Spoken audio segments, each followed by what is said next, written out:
Good afternoon, ladies and germs. This is your boy Crispy Daniels, and once again, you are on another episode of Show and Talk. And today, we're going to continue our series of Beyond Belief, Back to Fiction, Season 1, Episode 2. So, I would like to get straight into this one. This one has a theme, I guess, about spirits. You know what I'm saying? Or I don't know. It's kind of different. You know what I'm saying? It's not all the same themes because usually this show has a particular theme for each episode. You know what I'm saying? But this one for me is all over the place. So the first episode or the first story is called The Viewing. So this story right here, it's about this family who owns I guess a funeral home within their home. And the funeral home, I believe, is in their basement or downstairs or whatever. And so the parents are going out, I guess going out for the night. And I guess they was going to a movie. And then they have two sons, and the younger son was going with them. So the older son decided to stay home and just watch TV and kick it. You know what I'm saying? So the father, he was, telling the son, don't let nobody in. It's closing hours and under any circumstances, basically. So after a while, when the parent, after the parents leave, the boy, he's on the couch watching TV, and there's a knock at the door, and so he gets up and he opens the door, and this is old dude with this paper bag full of medals that he says he knows the deceased, the guy who died, and he cannot be buried without his medals. And that's the same thing the wife told, his dad before they left out to the movies. She had called him or whatever because they was looking for his medals. And so at first, the kid, he was hesitant on letting the old man in, but the old man, eventually convinced him to let him in. So the kid let him in for a minute, and they went down to the, funeral home part of the house. And so the kid told the old man to register before he was able to go in to see the guy. And so he did. So the kid decides to wait outside of the of the um of the doors, you know what I'm saying, or whatever. And after a while, the old man still hadn't came out. So the kid went in there, inside to check on him. And he couldn't find him. He was looking around, under the pews and everything, couldn't find him. And so he looks at the casket and discovers that the same guy that came in with the medals was the guy in the casket. And then he hauled ass and ran up out of there. You know what I'm saying? And I would have done the same thing too, but yeah, that's me. But you know what I'm saying? That's pretty much the end of that story. So basically, his own soul showed up to drop off the medals with his body. You know what I'm saying? Because those medals meant everything to him. And so I guess, that was basically the premise of the story, is getting the medals back to the deceased guy. And so the next story is called The Subway. Now, this story has something to do with a couple who was, wanting to go out and spend, I think it was a Saturday night. It was the only night that her boyfriend had off in the month. And so he was kind of like me, you know what I'm saying? If I'm working every day for a month and I got one day off, I'm going to want to spend it at home chilling. You know what I'm saying?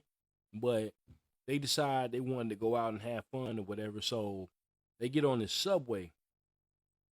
And, there's no other passengers or nobody else on there. The only other person on there is the conductor, I believe. You know what I'm saying? So the train starts moving. And then it gets faster and faster. So they eventually ask the guy that's on the train with them, the only other guy, where is this train taking us or whatever. And he says this train goes nowhere. And so the train is still speeding up. And then eventually it comes to a stop. So when they get off the train, they discover that they're right back where they started. They hadn't really went anywhere. And so they decided to go back home because they was freaked out by that situation. I would have been too. But anyway, when they got back to their apartment unit, when they got back to the building, they discovered they smelled gas coming from their neighbor's apartment. And so they decided to go ahead and let themselves in and check on their neighbor because she wasn't answering the door, their neighbor. You know what I'm saying? So when they broke in, or when they finally got in, the neighbor, she was on the floor, pretty much passed out from the gas, the fumes.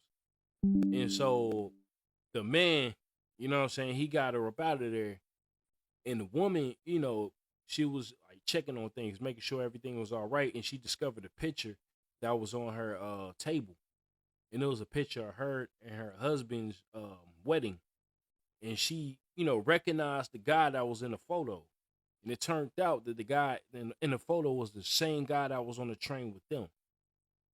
Basically, it in when, the woman had showed their neighbor the photo, she says that's her husband, which I thought it was a dumb question. You know what I'm saying? She's clearly in a wedding dress and he's in a suit, but you know what I'm saying?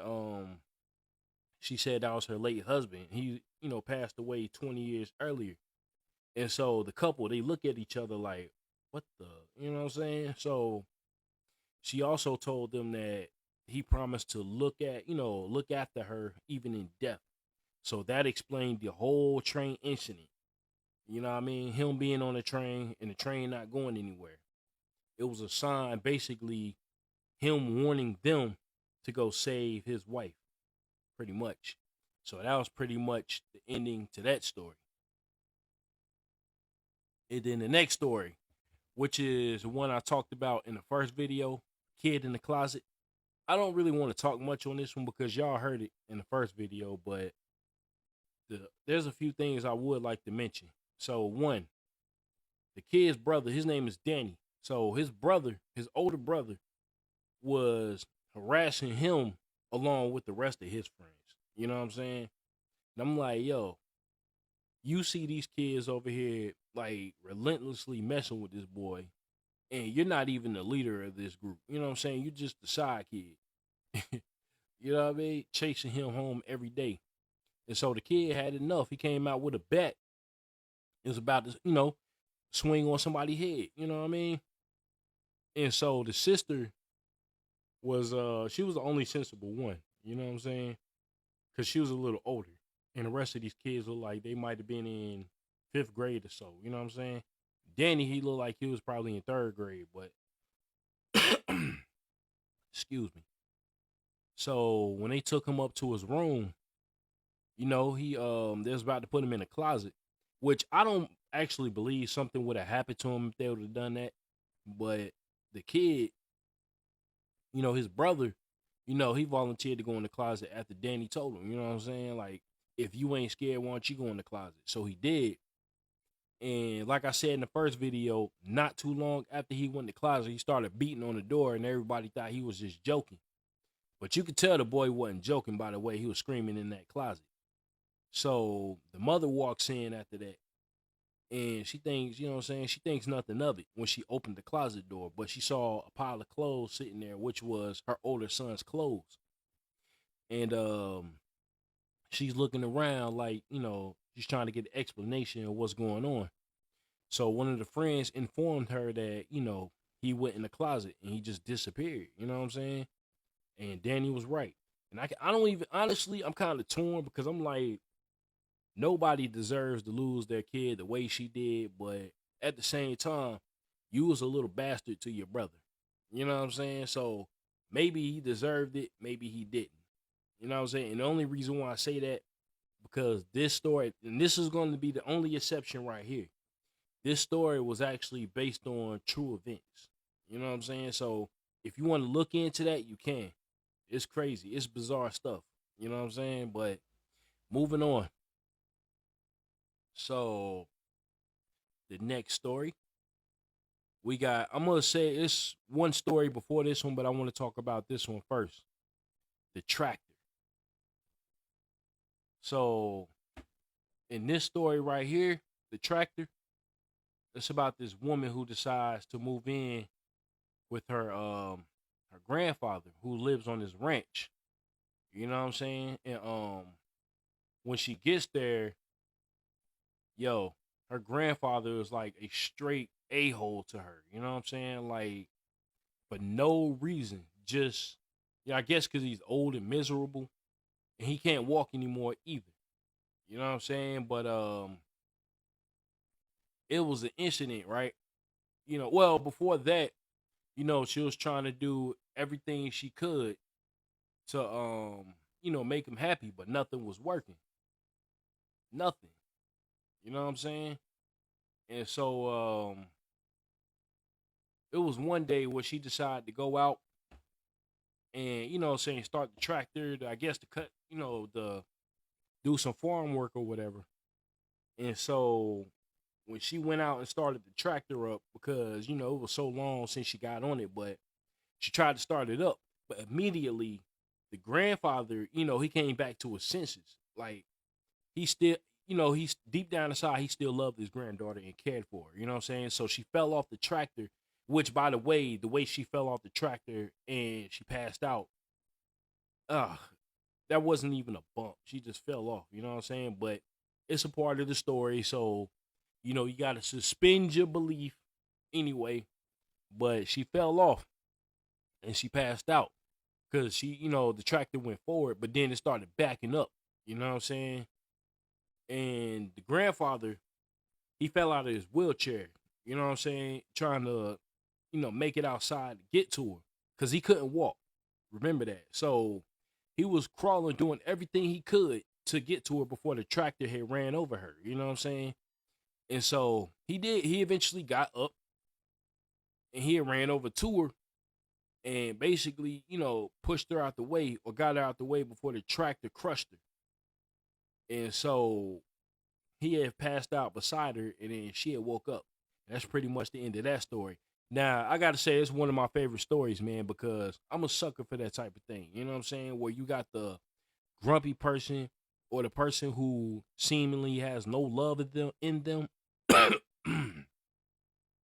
You know what I'm saying? But then when something happens to the person that they're treating wrong, then all of a sudden, you know what I'm saying, they snap back to their senses, especially if it's a family member. But that's pretty much how that story ended. So, story number 4, actually. I went out of order with this one, but this one is called Justice is Served. So, in this one, the whole story takes place in the courtroom. This one seemed kind of short too, but all of them are the same length. But so this guy, he was on trial for murder. And so, he was being questioned. And then when he got up there to the witness stand, you know what I'm saying? Everything was fine at first. You know what I'm saying? There was no like suspicion in him whatsoever. And so the woman that he killed, he seen her in a corner, like in the far end of the courtroom, and then he started talking to her. And then, the prosecutors and all that was asking him, was he okay? And then, he went back to normal. And then he kept seeing her, like, in different spots. And so eventually, he went from being normal to just being a straight lunatic. You know what I'm saying? So he basically admitted on the witness stand that he murdered her. But he was talking to her, but nobody else could see her. You know what I'm saying? So basically, she solved their own case. And she was probably in his head anyway.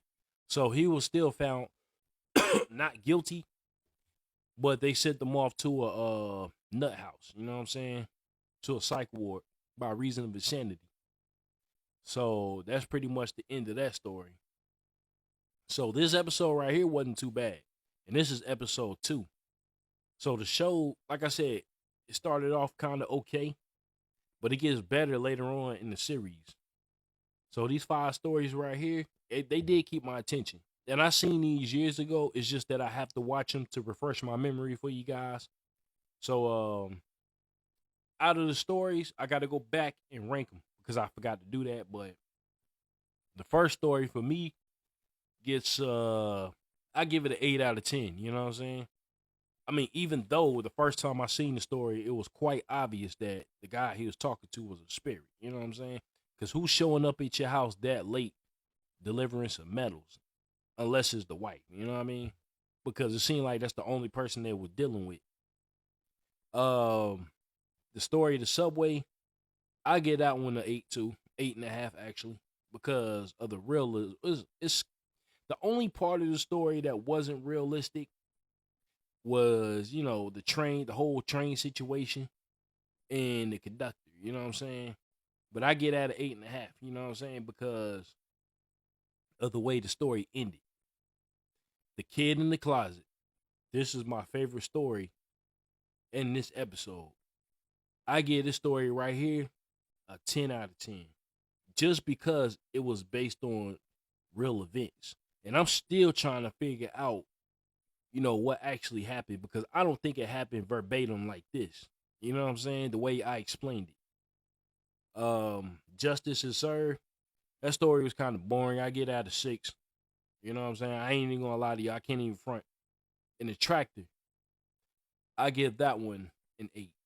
You know what I mean? So, yeah. So, for the most part, this was a great episode. And I'm definitely going to check out episode 3 next. And I'm going to come back to you guys, and we're going to talk about it. All right? And if you're watching this on YouTube, please give me a like, comment, and subscribe. I would greatly appreciate every single last one of you. You know what I'm saying? I really will. All right? But I'm about to jump off of here, go upstairs, get fat. So I'll talk to y'all later. Peace. The feeling is mutual. Come in, take a seat, share your thoughts with each, and preach it when you speak, so we can share kinetic energy throughout the brainwave. Keep us balanced out and all on the same stage.